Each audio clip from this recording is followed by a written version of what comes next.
Ya, baik. Saya pikir bisa kita jawab ya langsung. Nah, jadi untuk nomor 6 dan nomor 7 ya kita lihat soalnya tentang Mahkamah Konstitusi untuk nomor 6 ya. Nah, kalau kita lihat soalnya tentang Mahkamah Konstitusi berarti ini poinnya tentang pilar negara, tentang lembaga-lembaga negara di Indonesia yang menjalankan pilar negara, yaitu Undang-Undang Dasar yang berdasarkan Dasar Negara Pancasila. Harus tahu dulu apa fungsi, hak, dan kewajiban Mahkamah Konstitusi, ya. Dan ini harus berhati-hati dalam membedakan antara tugasnya Mahkamah Agung (MA) dan juga tugasnya Mahkamah Konstitusi. Oke, nah, kalau Mahkamah Agung tugasnya adalah semua yang berhubungan dengan memutus perkara-perkara tindak pidana dan perdata. Nah, itu tugasnya Mahkamah Agung.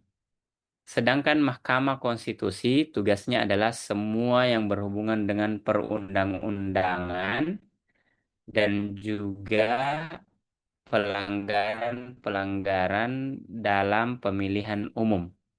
Ya, nah, kalau kita lihat di pilihan gandanya yang kalau kita mau eliminasi, uh, kalau berperan dalam menjaga keseimbangan kekuasaan itu bukan tugasnya Mahkamah Konstitusi ya. Nah, karena secara tidak langsung tugas untuk menjaga keseimbangan itu langsung berada di tiga lembaga negara. Makanya diletakkan di posisi yang sama agar berjalan fungsi saling mengawasi untuk adanya keseimbangan. Maka otomatis bukan alfa. Bravo mewakili wewenang untuk mengesahkan undang-undang yang diusulkan oleh lembaga legislatif. Nah, jadi yang mengesahkan undang-undang ya, nah itu bukan tugasnya MK untuk mengesahkannya. Ya, tapi di situ ada MPR. Nah, otomatis bukan. C. MK bertugas menyusun peraturan perundang-undangan. Yang menyusun itu adalah DPR bersama-sama dengan Presiden. Nah, berarti bukan juga. Delta, MK bertanggung jawab dan menguasai pelaksanaan hukum pidana. Nah, tadi saya sudah sampaikan yang tugasnya untuk pidana dan perdata, hukum pidana dan perdata itu adalah MA. Otomatis bukan. Jadi jawaban yang paling tepat adalah ya error ya. Oke. Kemudian untuk nomor 7, nah kita lihat poinnya. Yang diminta adalah Pancasila memainkan peran penting dalam memperkuat kesatuan dan kesatuan. Bagaimana caranya? Nah, karena Pancasila ini kan di dalamnya ada 5 sila ya.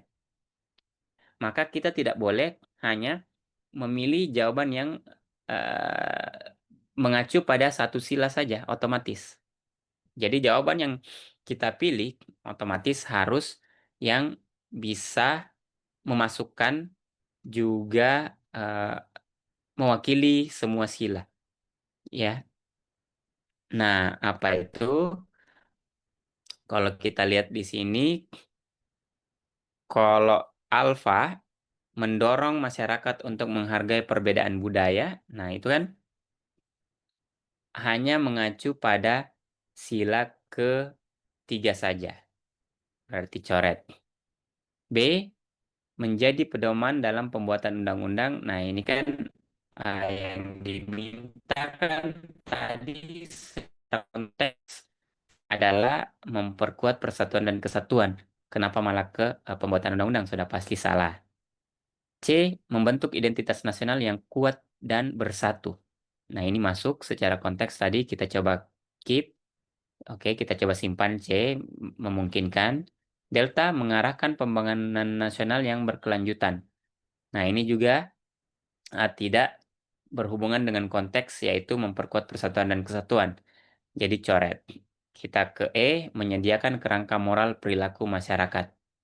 Ini bisa saja juga benar, tapi kalau hanya mengacu ke kerangka moral berarti dia tidak uh, masuk ke tidak masuk ke persatuan dan kesatuan juga.